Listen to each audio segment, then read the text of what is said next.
Movie की शुरुआत में एक फेरीटेल वर्ल्ड ऑरेडोन के बारे में बताया जाता है, जहाँ सब फेरीटेल कैरेक्टर्स अपने बच्चों के साथ रहते थे। अपनी दुनिया में शांति बनाए रखने के लिए उन्होंने सारे विलन्स को एक दूसरे आइलैंड पे कैद कर दिया, लेकिन फिर अगली पीढ़ी आपस में मिली और उन्होंने देखा कि विलन्स भी अच्छे हो सकते हैं। ऐसे ही ब्यूटी और बीस्ट की सबसे बड़ी विलन की बेटी उमा से दोस्ती हो गई और विलन्स के लिए भी ऑरेडोन का रास्ता खुल गया। फिर जब ब्यूटी और बीस्ट को और देशों से दोस्ती बढ़ाने के लिए जाना पड़ा तो उन्होंने ऑरेडोन के स्कूल की जिम्मेदारी उमा को दे दी और इस तरह उमा ऑरेडोन की पहली विलन प्रिंसिपल बनी। प्रिंसिपल बनते ही उमा ऑर्डर देती है कि अब यहाँ वो सब बच्चे पढ़ने आएंगे जो पहले कभी नहीं आ सके, जैसे कि वंडरलैंड की सबसे खतरनाक रेड क्वीन की बेटी। ये सुन के फेरी को उमा का आइडिया अच्छा तो नहीं लगता, क्योंकि वंडरलैंड से सालों से लोगों का कोई रिश्ता नहीं था, पर उमा के फैसले के आगे वो कुछ नहीं बोल पाती और रेड क्वीन को मैसेज सेंड कर देती है। अगले सीन में एक नई दुनिया यानी वंडरलैंड का सीन दिखाया जाता है। वहाँ दिखाया जाता है कि सारी प्रजा रेड क्वीन से यानी ब्रिजिट से बहुत डरती है और उसके रूल्स फॉलो ना करने पर ब्रिजिट फौरन उस इंसान का सर कटवा देती है। पर एक इंसान है जो रेड क्वीन के खिलाफ जाता है और वो है उसकी अपनी बेटी यानी रेड रात को सोल्जर्स की नजरों से छुप के सिटी को तबाह करने लगती है। ऐसे भी उसका गुस्सा ठंडा नहीं होता तो वो ब्रिजिट के पोस्टर को ही तबाह कर देती है, पर इससे पहले वो सोल्जर्स के हाथ लग पाती उसे कोई वहाँ से भागने में मदद करता है, जो और कोई नहीं बल्कि उसका गुरु और वंडरलैंड का साइंटिस्ट है। असल में रेड बिल्कुल भी अपनी माँ की तरह संगदिल नहीं है और ना ही उस जैसी रुथलेस क्वीन बनना चाहती है, इसलिए उसे अपनी माँ और उसकी कैद बिल्कुल पसंद नहीं।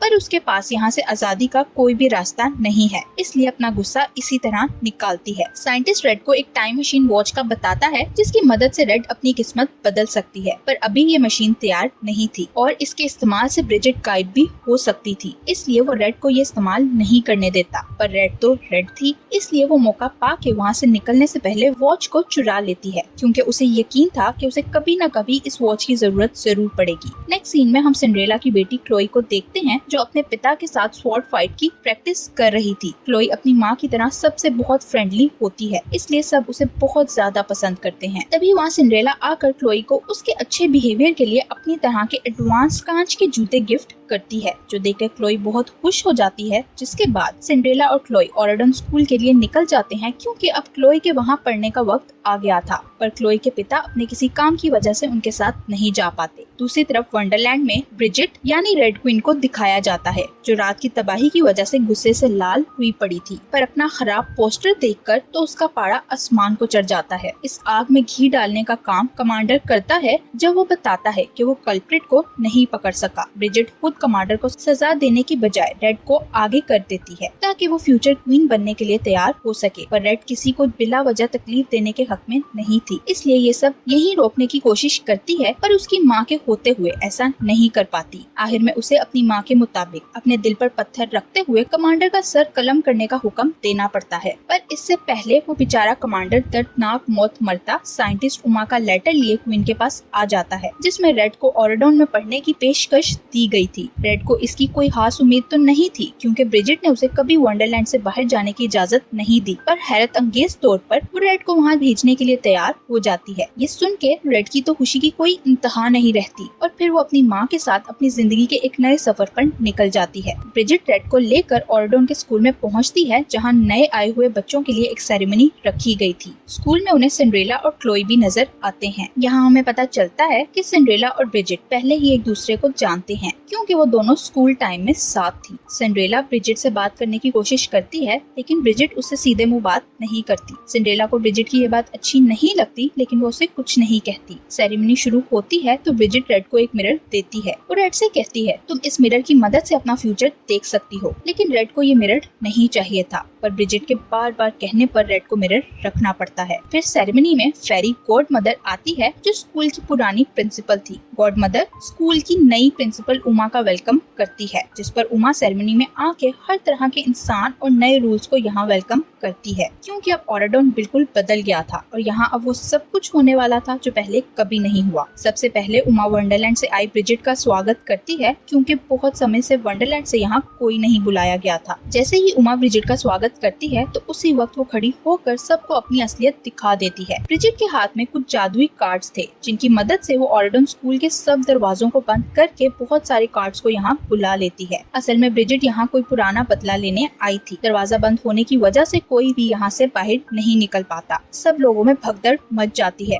और ब्रिजिट सबको अपना कैदी बना लेती है। सबको ब्रिजिट पर पहले से ही शक था कि वो यहाँ आकर कुछ जरूर करेगी। रेड ब्रिजिट को रोकने की कोशिश करती है लेकिन ब्रिजिट उसकी कोई बात नहीं सुनती। वो कहती है मुझे बहुत लंबे समय से इस वक्त का इंतजार था कि कोई मुझे यहाँ बुलाए और मैं यहाँ सब कुछ खराब कर सकूं। इन लोगों ने मेरी इंसल्ट की थी जो मैं बर्दाश्त नहीं कर सकती। लेकिन रेड को उसकी कोई बात समझ नहीं आ रही थी। ब्रिजिट सिंड्रेला से कहती है अब तुम्हें भी मेरे सामने झुकना पड़ेगा। सिंड्रेला उसे समझाने की कोशिश करती है कि तुम्हारे साथ जो भी हुआ था वो सिर्फ एक मजाक था। वो सब कुछ एक मिसअंडरस्टैंडिंग की वजह से हुआ था। लेकिन ब्रिजिट इस वक्त किसी की कोई बात सुनने के लिए तैयार नहीं थी। रेड और क्लोई दोनों को समझ नहीं आ रहा था कि ये सब क्या हो रहा है। रेड को बुरा लगता है क्योंकि वो नहीं चाहती थी ब्रिजिट ये सब करे। सिंड्रेला जब ब्रिजिट के सामने झुकने से इनकार करती है तो ब्रिजिट रेड से उसे सजा देने का हुक्म देती है, जिस पर जज्बात में आकर रेड सिंड्रेला का सर कलम करने का हुक्म दे देती है। इसलिए सिंड्रेला को ब्रिजिट के सिपाही वहाँ से ले जाने लगते हैं और बेचारी क्लोई बस बेबसी से अपनी माँ को वहाँ से जाते हुए देखती है क्योंकि वो उसके लिए कुछ नहीं कर सकती थी। ये सब देख कर रेड सोचती है अब मुझे ही कुछ करना होगा। रेड सोचती है मेरे पास जो टाइम मशीन है अगर मैं उसे रीसेट कर दूं तो कुछ मिनट्स पीछे जाकर ब्रिजिट के हाथ से कार्ड लेकर सब कुछ ठीक कर सकती हूँ। रेड अभी ये सोचकर कुछ करने ही लगती है कि अचानक क्लोई उसे टच कर देती है। जैसे ही क्लोई रेड को टच करती है उसी वक्त रेड भी टाइम मशीन को दबा चुकी थी, जिस कारण वो दोनों कुछ मिनट पीछे जाने की बजाय काफी साल पीछे पहुँच जाती है। रेड और क्लोई उस वक्त में पहुँच जाती है जब ऑराडोन किसी और नाम से जाना जाता था और वहाँ उनकी मदर्स पढ़ती थी। वहाँ पहुँचते ही उनके सामने गॉड मदर आती है जो उस वक्त में इन दोनों से भी छोटी थी और अभी जादू करना सीख रही थी। गॉड मदर के वहाँ से जाने के बाद वो दोनों आपस में ही लड़ने लगती हैं, लेकिन फिर उन दोनों को समझ आ जाती है कि इस लड़ाई का कोई फायदा नहीं। उन्हें यहाँ से निकलने के लिए और फ्यूचर में सब नॉर्मल करने के लिए साथ काम करना पड़ेगा। अगर रेड वॉच को दोबारा टच करती है तो वो दोनों फिर से वापस उसी टाइम में पहुँच जाती जहाँ से वो दोनों आई थी और सब कुछ तबाह हो जाएगा। अब इस मसले को हल करने के लिए वो दोनों स्कूल की तरफ बढ़ती हैं, जहाँ उन दोनों की मुलाकात स्कूल के सबसे बड़े और पुराने प्रिंसिपल से होती है और उनके आगे ये दोनों झूठ बोल देती हैं कि ये दोनों ट्रांसफर स्टूडेंट्स हैं। प्रिंसिपल को उन दोनों के ट्रांसफर पेपर्स तो नहीं मिलते पर वो उन्हें स्कूल में पढ़ने की इजाजत दे देते हैं और उन्हें उसी क्लास में भेजते हैं जिसमें उनकी मदर्स यानी सिंड्रेला और ब्रिजिट भी थी, जो बिल्कुल रेड और क्लोई की एज की थी। इस ब्रिजिट और उस वक्त की ब्रिजिट में बहुत फर्क था जो अब रेड की मॉम थी। ब्रिजिट बहुत फ्रेंडली और सबका ख्याल रखने वाली थी। सिंड्रेला दिखने में गरीब लग रही थी क्योंकि हम जानते हैं सिंड्रेला हमेशा से ही गरीब थी। प्रिंस चार्मिंग से शादी के बाद सिंड्रेला एक क्वीन प्रिंसेस बनी थी, लेकिन उससे पहले वो एक आम सी लड़की थी। रेड और क्लोई दोनों ही अपनी मॉम्स के पुराने रूप से मिलकर बहुत खुश होती हैं। इस ब्रिजिट को बचपन से ही जादू करने का बहुत शौक था, इसीलिए उसने यहाँ कुछ कपकेक्स बनाए थे। जो भी ये कपकेक्स खाएगा उस पर कोई ना कोई जादू हो जाएगा, जैसे किसी के बाल बदल सकते हैं और किसी के नाखून बदल सकते हैं। फिर ब्रिजिट, सिंड्रेला, रेड और क्लोई बाहर निकलती हैं, जहाँ उनका सामना उमा की मॉम की बहन से होता है जो बहुत ही जालिम थी। उसका नाम इलियाना था, जिसके साथ और भी बहुत सारे विलन्स थे जो उसका साथ दे रहे थे। ये वो वक्त था जब हीरोज और विलन्स एक साथ रहते थे। ब्रिजिट और सिंड्रेला की इन इवल कैरेक्टर्स के साथ कभी दोस्ती नहीं हो सकती थी। ब्रिजिट अपने अच्छे दिल की वजह से विलन्स को भी कपकेक ऑफर करती है, पर वो उसका मजाक बनाते हुए सारे कपकेक्स उससे छीन लेते हैं। ब्रिजिट इलियाना को समझाने की कोशिश करती है कि ये जादुई कपकेक्स हैं, वो एक से ज्यादा नहीं खा सकती, लेकिन इलियाना ब्रिजिट के मना करने के बावजूद भी सारे कपकेक्स एक साथ खा लेती है। सारे कपकेक्स खाते ही इलियाना फ्लेमिंगो में बदल जाती है। खुद को फ्लेमिंगो में बदलता देखकर इलियाना ब्रिजिट को मारने के लिए उसके पीछे भागती है, क्योंकि सब उसका मजाक बना रहे थे और वो इसका जिम्मेदार ब्रिजिट को समझ रही थी। इलियाना के साथ ये सब उसकी अपनी गलती की वजह से हुआ था, लेकिन इलियाना अपने आगे किसी को कुछ नहीं समझती थी। ब्रिजिट को पकड़ने के चक्कर में इलियाना पानी में गिरकर अपने असली रूप में तो आ जाती है, पर अब उसके सर पर बदले का ऊंट सवार हो गया था, जो देखते हुए सिंड्रेला ब्रिजिट को लेकर वहाँ से भागने की करती है। यहाँ रेड और क्लोई ये सब देखकर समझ जाती हैं कि सिंड्रेला ने ब्रिजिट से जो मजाक करने के बारे में बात की थी